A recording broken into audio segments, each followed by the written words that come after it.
सम्पूर्ण विद्यार्थी भाइ बहिनीहरूमा हार्दिक नमस्कार। मैले क्षेत्र नीति अन्तर्गत एउटा प्रश्न तपाईहरू समक्ष लिएर आएको छु, जसमा भाइ बहिनीहरूले देखिरहेका छौ एउटा चित्र जसमा उचाइ h = 12 cm र अर्धव्यास अर्थात् रेडियस r = 5 cm भएको एउटा बेलना छ र यसमा अब यहाँ हेर्नुहोस्, यो के हो भन्दाखेरि यो बेलना माथि के हो त, यो अर्धगोला।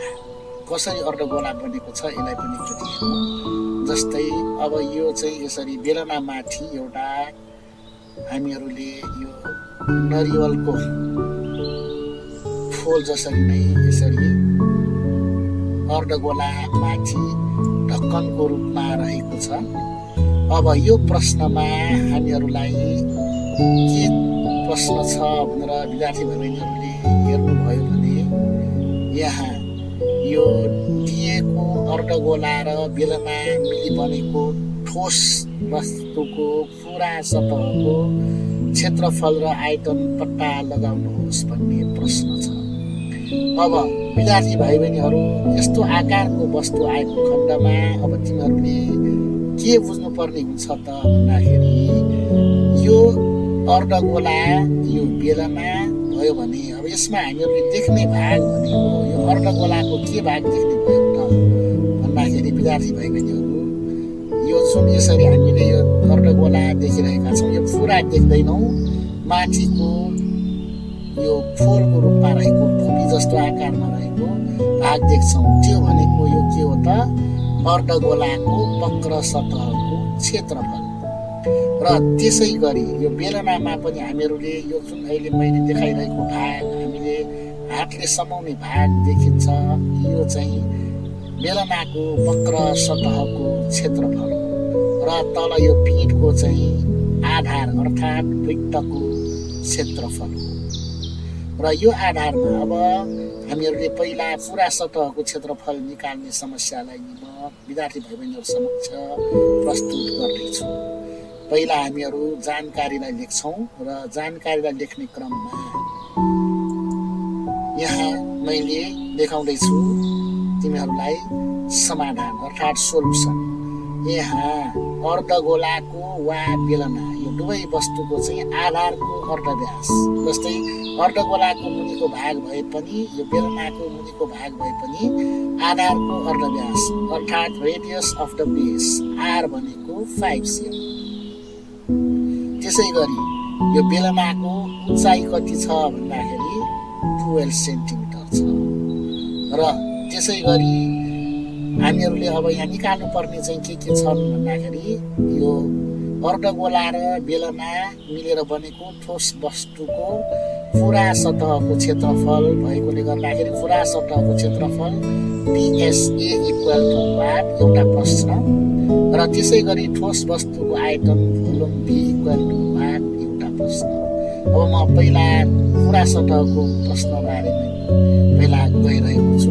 भाइ बहिनीलाई भर्खर पनि भनिसकेँ मैले, पुरा सतह भन्नाले देखिएको भागहरूलाई हेर्छौँ हामी। अब अर्धगोलाको भागमा माथिको भाग देख्छौँ वक्र सतह, अनि यो बेलनामा पनि समाउने भाग वक्र सतह, अनि तलको पीठको भाग चाहिँ वृत्त वा आधारको क्षेत्रफल।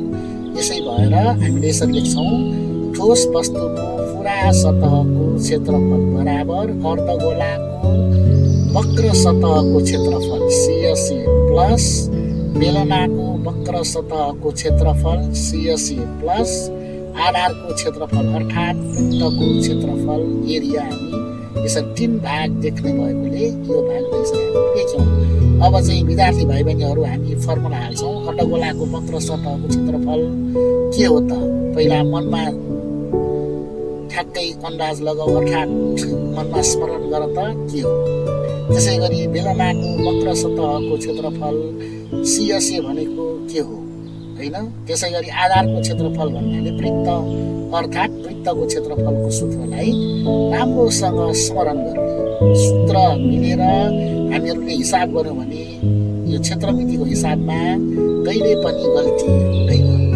अब हामी हेर्छौँ फर्मुला। जस्तै अब अर्धगोलाको वक्र सतहको क्षेत्रफल भनेको 2πr², बेलनाको वक्र सतहको क्षेत्रफल भनेको 2πrh, अनि आधारको क्षेत्रफल अर्थात् वृत्तको क्षेत्रफल भनेको πr²।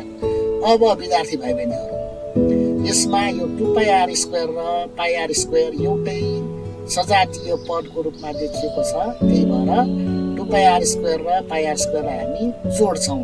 दुईटा πr² मा एउटा πr² जोड्यौँ भने कतिवटा हुन्छ त भन्दाखेरि 3टा हुन्छ। त्यही भएर हामी अब यसलाई यसरी लेख्छौँ 3πr² + 2πrh।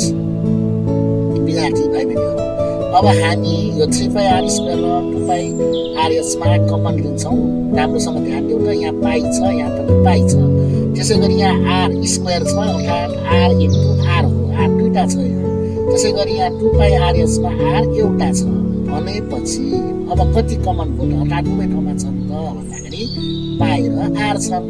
त्यही भएर पाइ र r अब कमन लिन्छौँ र यसरी पाइ र r कमन लिँदा के आउने भयो भन्दाखेरि अगाडि πr कमन लिएपछि यहाँ 3 र 3 बाँकी छ अनि एउटा r बाँकी छ। यहाँ दुईटा r भएकोले एउटा r बाँकी अनि प्लस यता पाइ र r गएपछि के बाँकी हुन्छ त 2h है।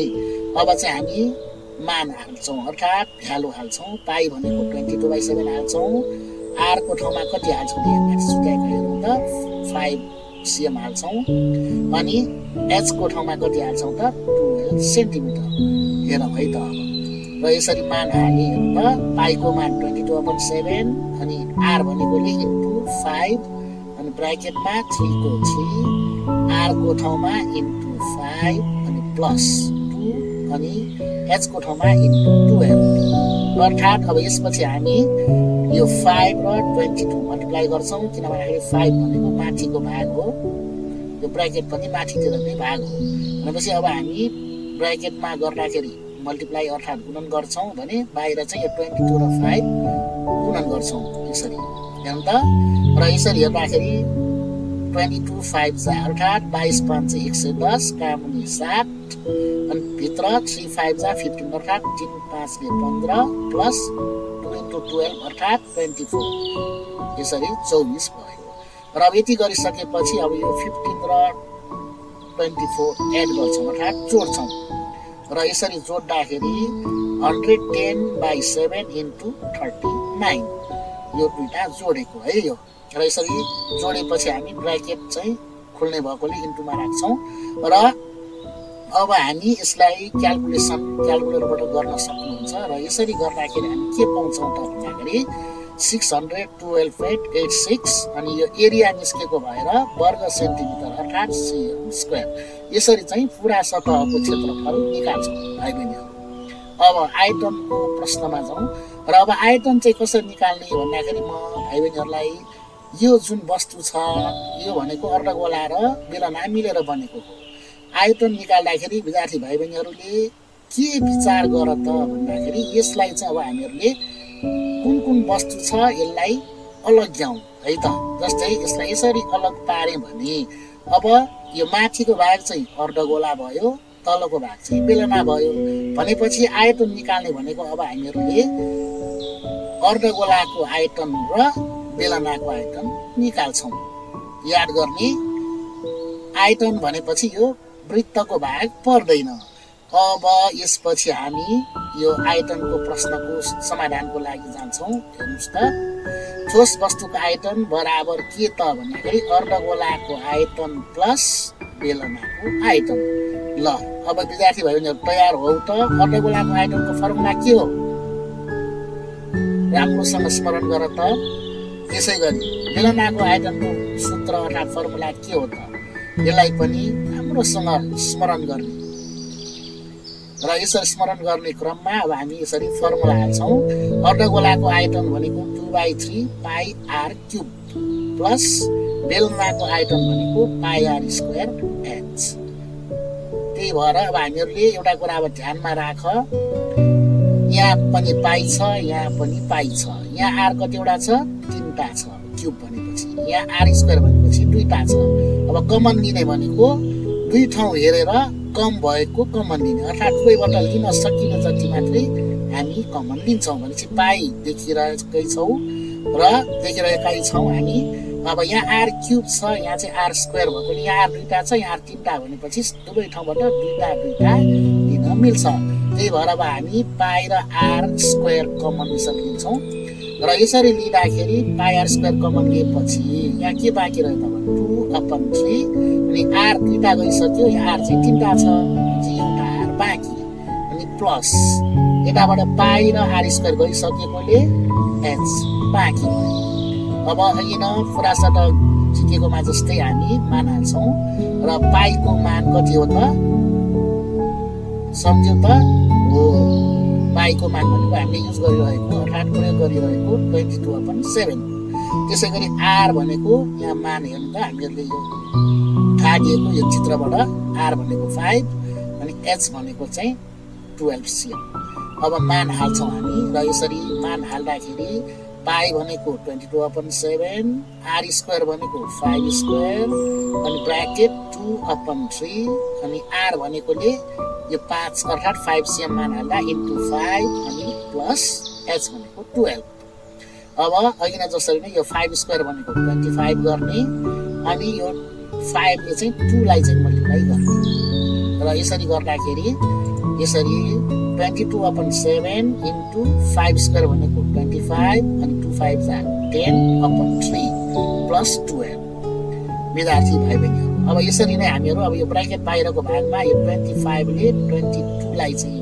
गुणन अर्थात् मल्टिप्लाई गर्छौं अनि भित्र चाहिँ 10/3 र 12 मा चाहिँ हामी एलसीएम गर्छौं र अब एलसीएम गर्दाखेरि चाहिँ यो 12 अपन चाहिँ 1 छ सम्झिनु पर्यो 10 अपन चाहिँ 3 छ सम्झिनु पर्यो र एलसीएम भनेको हामीहरूले के हो त भन्दाखेरि हर अर्थात् तल्लो भाग बराबर पार्ने हो भनेपछि 10 को मुनि त 3 छँदै छ भनेपछि 10 लाई चाहिँ 1 ले गुन्छ अनि यो 12 को मुनि चाहिँ 1 भएकोले गर्दा यो मुनि 3 हुनको लागि अर्थात् हरमा 3 हुनको लागि 1 लाई इन्टु 3 गर्नुपर्छ त्यही भएर 12 लाई हामी इन्टु 3 गर्छौं हेर त स्टेप अब यसरी बाहिरकोमा चाहिँ 25 इन्टु 22 जा 550/7 अनि भित्र चाहिँ 3 एलसीएम दिएको भयो अब यहाँ चाहिँ 10 को मुनि 3 भएकोले गर्दा यो 10 लाई 10 1 जा 10 नै भयो प्लस 12 को मुनि चाहिँ 1 मात्रै हुने भएकोले 3 बनाउनु पर्ने हुँदा 3 ले यो 12 लाई मल्टिप्लाई गर्दा 3 12 जा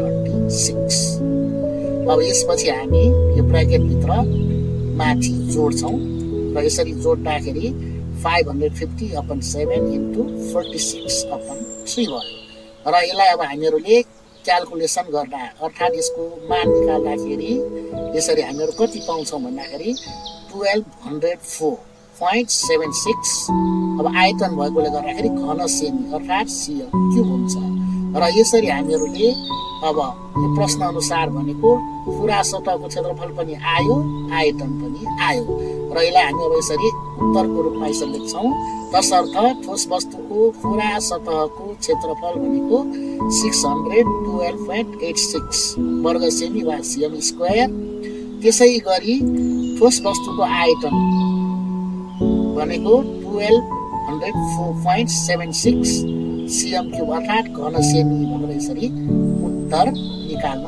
सक्दछौं यसरी विद्यार्थी भाइ बहिनीहरूले अर्धगोला र बेलना मिश्रित वस्तुको पूरा सतहको क्षेत्रफल र आयतन निकाल्न सक्छौं र एउटा कुरा स्मरणको लागि भन्न चाहन्छु यदि यो प्रश्नमा वक्र सतहको मात्रै क्षेत्रफल निकाल भनेको भए हामीहरूले यो पूरा सतहको क्षेत्रफलमा चाहिँ अर्धगोलाको वक्र प्लस बेलनाको वक्र प्लस आधारको क्षेत्रफल गरेका थियौं भने यसको बेलामा चाहिँ यो वृत्तको एउटा ननिकाल्ने यदि वक्र सतह भनेरै प्रश्न सोधिएको खण्डमा र यो भिडियो हेर्नु भएकोमा सम्पूर्ण विद्यार्थी भाइ बहिनीहरूलाई हार्दिक धन्यवाद।